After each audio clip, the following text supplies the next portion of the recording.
Изкуственият интелект или ИИ е набор от технологии, които позволяват на машините да изпълняват задачи, които обикновено изискват човешко мислене. Това включва разпознаване на модели, разбиране на езика, учене от примери или предлагане на решения на проблеми. Вие вече използвате ИИ в много ежедневни ситуации. Когато телефонът ви предлага най-бързия маршрут до дома, когато електронната ви поща филтрира спама или когато уебсайт ви препоръчва нещо за гледане или четене. Тези инструменти работят като анализират информацията и намират модели, които им помагат да реагират по полезен начин. Изкуственият интелект е важен, защото вече играе роля в ежедневните решения, дори когато не го осъзнаваме.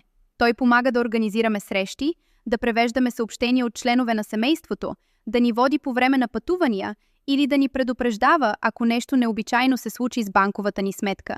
Разбирането на основите на изкуствения интелект просто ви помага да разпознавате кога той ви подпомага и кога трябва да му обърнете малко повече внимание.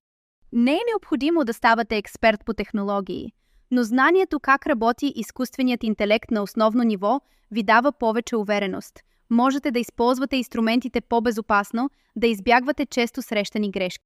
Когато използвате приложения за пътувания, например за проверка на маршрут, сравняване на опции или избор на най-бързия начин, изкуственият интелект работи на заден план, за да анализира много информация едновременно. Той разглежда моделите на трафика, предишни пътувания, услуги в близост и очаквани закъснения, за да предложи най-добрата опция налична в този момент. Например, приложения като Google Maps или Rome to Rio използват AI, за да предложат най-добрите маршрути, да предскажат трафика или да ви помогнат да намерите обществен транспорт в непознати градове. Платформите за резервации използват AI, за да сравняват цени, да препоръчват дестинации и да изпращат известия за по-добри оферти. Дори авиокомпаниите използват AI, за да управляват разписанията на полетите. Приложението вижда данните, но вие все пак добавяте своята преценка. Изкуственият интелект може да улесни значително комуникацията между различни езици. Инструменти като Google Translate, DeepL или Microsoft Translator могат да ви помогнат да разберете знаци, уебсайтове, документи или кратки разговори на друг език. Те анализират големи количества текст, за да разпознаят модели и да предложат най-вероятния превод, като ви предоставят бърза помощ, когато пътувате, работите или помагате на членове на семейството си. Тези инструменти са полезни, но не са съвършени. Те могат да имат затруднения с сленга, съкръщенията или изреченията, които зависят от тона или културния контекст. Знаейки това, можете да ги използвате с правилни очаквания. Те са чудесни за разбиране на общото значение, но не винаги са точни до последната дума. Когато съчетаете тяхната бързина с вашата преценка, те се превръщат в надежден съюзник в ежедневната комуникация. AI не само разпознава и организира информация. Тя може да ви помогне и да я създадете.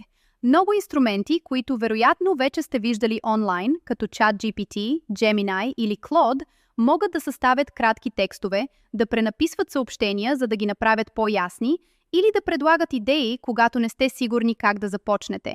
Други могат да генерират прости изображения въз основа на описание или да ви помогнат да коригирате тона на това, което пишете. Тези инструменти са полезни, когато искате да обясните нещо по-ясно, да подготвите документ или да направите малък творчески проект за себе си, семейството си или работата си. Те не заместват вашите идеи, просто ви помагат да ги превърнете в нещо по-изпипано. Автономност означава, че системата за изкуствен интелект може да изпълни задача самостоятелно, след като й дадете инструкция. Например, когато навигационното приложение актуализира маршрута ви автоматично след промяна в трафика, то не се нуждае от стъпка по стъпка указания от ваша страна. Адаптивност означава, че изкуственият интелект се усъвършенства чрез опит. Инструмент, който ви помага да пишете съобщения, става по-добър, колкото повече език е видял, а приложението за снимки става по-точно в разпознаването на обекти, след като е било обучено с много изображения. Изкуственият интелект не мисли като човек. Неговият напредък зависи от данни, модели и много примери. Разбирането на тези две идеи помага да се обясни защо изкуственият интелект може да бъде толкова ефективен в ежедневните задачи, а също и защо понякога прави грешки. Въпреки че изкуственият интелект може да помогне при пътувания, преводи или създаване на текст и изображения, Важно е да се помни, че тези системи изпълняват по едно действие наведнъж. Изкуственият интелект е тесен. Инструмент, който ви помага да планирате маршрут, не може да преведе документ, а система, която обобщава текст, не може да разбере вашите емоции. Всяка система за изкуствен интелект е обучена за конкретна задача и изпълнява само тази задача. Това означава също, че изкуственият интелект не мисли, разбира или разсъждава като човек. Той следва моделите в данните, които е видял. Така че, макар изкуственият интелект да може да ви предложи ресторант или да пренапише съобщение за по-голяма яснота, той не може да прецени дали дадено предложение е подходящо за вашата лична ситуация и не може да замести човешкия опит, емпатията или здравия разум. Знайки това, можете да поддържате правилни очаквания. Изкуственият интелект е полезен, но не е универсален. Той подкрепя вашите решения, но не ги взема вместо вас. Въпреки че изкуственият интелект подобрява много от инструментите, които използваме всеки ден, той все още има ясни ограничения. Той не разбира контекста по същия начин, по който го разбират хората, не може да взема етични решения и често се заблуждава, когато ситуациите са необичайни или двусмислени.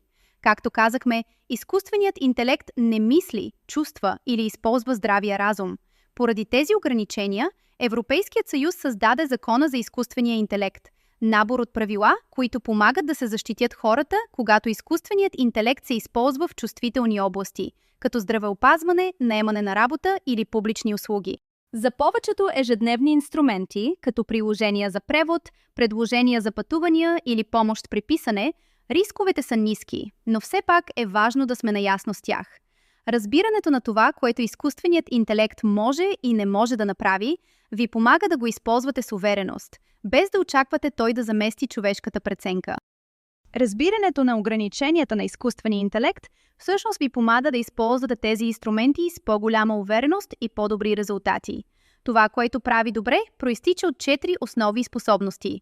Той може да разпознава модели, като лица, гласове или повтарящи се поведения, защото се учи от примери. Може да класифицира информация, като сортира имейли, групира снимки или открива необичайни дейности в банковото дело. Може да генерира съдържание, като създава текст, изображения, аудио, видео или резюмета въз основа на това, което е научил.